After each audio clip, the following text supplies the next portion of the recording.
How many of you have heard of a Tough Mudder?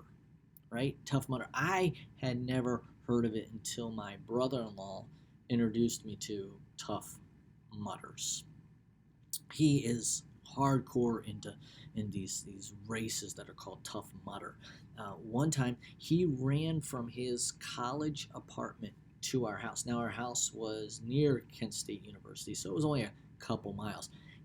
If you ever see me running a couple miles, know that you need to be running really fast because something is really wrong.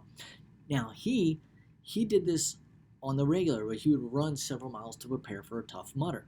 But this time he gets to our house and he's carrying a backpack. And in the backpack was rocks. I'm like, what are you doing?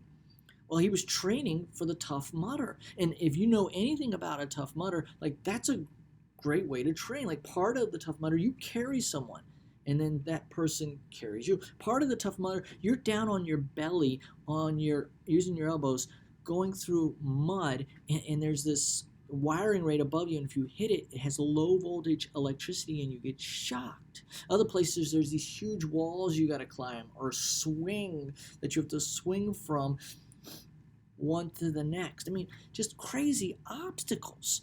And as ridiculous as it was for me to hear him say he was carrying a backpack of rocks that weighed something like 15, 20 pounds, many of us are walking around on the daily with a backpack full of rocks. They're not visible, but they're still just as heavy. Things like worries and burdens and anxieties that weigh us down that we're carrying, and yet we don't have to.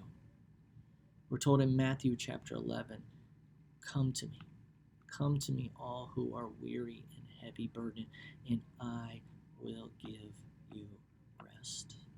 Our God beckons us to come to him. Our God beckons us to come and to give him our worries, our burdens, our concerns, those things that make us anxious. And God will give us rest. May we do that this week. May we do that today, tomorrow, and always.